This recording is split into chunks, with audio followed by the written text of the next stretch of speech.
Good morning, Central Indiana, 9 o'clock on your Sunday morning. Thanks for getting your day started with us here on 13 Sunrise. I'm Matthew Foltz alongside Lindsay Monroe. Hopefully you've had a great St. Patrick's Day weekend or early celebrations, I should say. Yeah. We know a lot of people have been in town, Lindsay, downtown and That's out right. and about. Today might not be so much. Today might be one of those days you just want to lay in bed if you don't have to do too much. It's like catch up on the indoor errands and the laundry kind of day because the temperatures are falling, and this is going to be one of the cooler days we have in the extended forecast. Kind of a brief blast of winter, if you will. It hurts to say it, as these temperatures are dropping as we speak. And we also have some rain that's built back into the area, especially across the southern half of the state. Now, this is your looping radar over the past hour or so, noticing where we're seeing some of that more organized rain and even some pockets of some slightly heavier rainfall embedded within this. So this is going to be just to the south of Seymour, lifting off to the north. We have not had any lightning strikes or anything like that.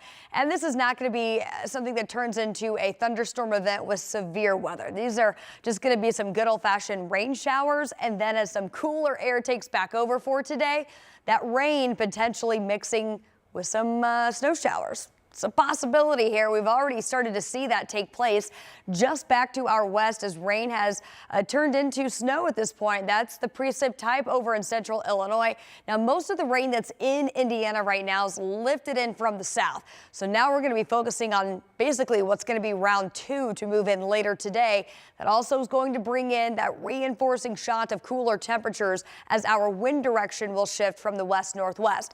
We are now down to 42. After starting our day at 56 around midnight, and then that much cooler air mass going to continue to take over for today, keeping these temperatures down. We are already starting to see some 30s on the map. It is 37 in Lafayette now and 39 in Greencastle, 42 still here in Indy and 46 in Richmond. But the trend for today keeps these temperatures cool. We're going to hold steady in the low 40s, upper 30s going through this afternoon with the potential of those mixed showers that will be possible. We do have improvements, though, for St. Patrick's Day tomorrow and into the work week. We talk about some warmer temperatures headed our way in your 7-day outlook. All right, we'll see you then, Lindsay. We do have an update this morning on the storms that tore through southern Indiana Friday night into Saturday morning. According to the National Weather Service, at least 7 tornadoes touched down statewide. 2 of them were EF2s with the peak winds of at least 115 miles per hour.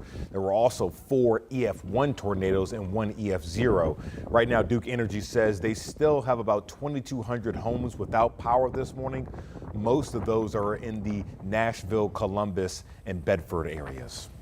Meanwhile, in southern Indiana, one of the harder hit areas was in Gibson County. So this is a look at some of the damage in Oakland City, Indiana, where severe storms prompted road closures there. Both Oakland City and the town of Francisco, Indiana, were really hit hard. We do know at least 8 people have been displaced in Gibson County due to that storm. Residents have also been dealing with power outages as well. But despite all of this, officials say the good news is there are no reports of any injuries. Meanwhile, it's a different story in other parts of the country where that outbreak of deadly tornadoes tore through the Midwest and the South. The death toll this morning is now up to 34 people. In Missouri, there were some terrifying moments as tornado surrounds one family car, violently shaking it. This powerful storm system ended up spawning at least 25 tornadoes across the Midwest and South, killing at least 11 people in Missouri. One of the hardest hit areas in Missouri was in Butler County. This was widespread in the different areas it hit, but the one mobile home park was the most casualties and people are injured. Now, multiple homes and businesses were damaged or destroyed in Villa Ridge, Missouri, which is about 40 miles southwest of St. Louis. Tornadoes were also hitting hard in Arkansas, where at least 3 people were killed. Your time is now 9:04. Indiana's Democratic Party now has a new leader this morning. Yesterday, the state's Central Committee elected former Indiana State Senator Karen Tallian as the party's next chair. Our 13 News State House reporter Emily Longnecker was there and has the latest. The first order of business for Indiana's new Democratic Party chair, after she takes a few hours to rest following Saturday morning's close election, is to reach out to the people who didn't support her bid. I am going to personally speak to all the people who didn't support me today and find out what they need.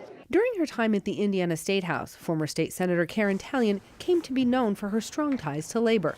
She hopes to focus on winning back working-class voters, strengthening what's become a more distant relationship in recent years between those voters and the Democratic Party. I think we have a tremendous opportunity right now because of what is being blown up and chainsawed in Washington. I think people are not going to stand for that, and that we will have an opportunity to bring people back. Part of the work to do that, says Talion, will include holding town halls, possible weekly podcasts, and more voter outreach. I think that one of the biggest things that we need to work on as a party, as a state, is getting people to the polls. I can't believe the abominable voter turnout. It astounds me that we go to war to make sure that we have the right to vote in a democracy, and then people don't show up. So I think that's what we need to do.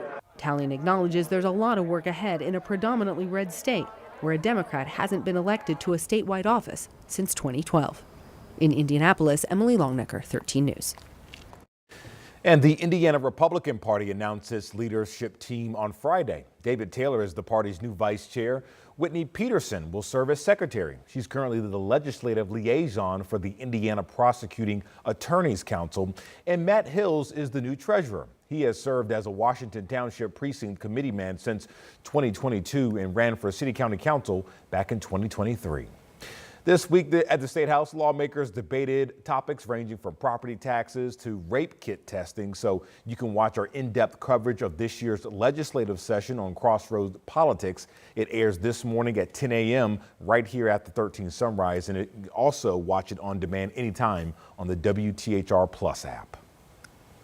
Your time is now 9:07. Dozens of teachers and community members gathered over at Martin University for a special event yesterday. IPS co-hosted the Racial Equity and Inclusion Summit. This tackled topics including how micro-level policies can impact educational opportunities for students. It also offered ideas for creating inclusive learning spaces. One teacher tells us that this seminar is not only helping her become a better educator, it also helps her understand how government actions might impact her school.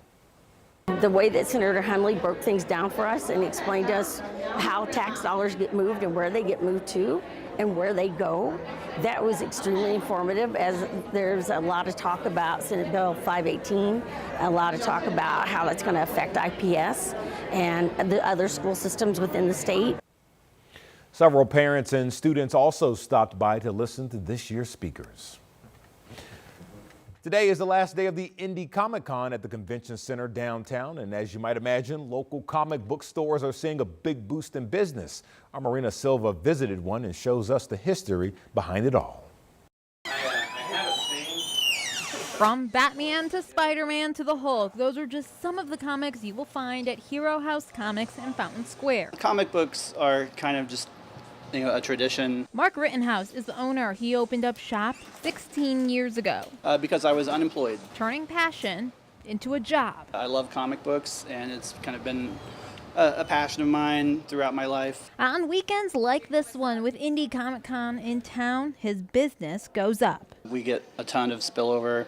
Usually in the evening after they finished at the convention, they go looking for other places around town. So I tend to stay open late whenever there's a convention. Rittenhouse says comic books continue to be a passion many enjoy. They're not quite as popular as they were when, like, say, my parents were kids. It was kind of the thing for that generation, but it's kind of just become a part of pop culture and just something that people really enjoy. They can read a comic book and escape reality for a while. An escape into a different kind of world. For a little while, at least. In Fountain Square, Marina Silva, 13 News.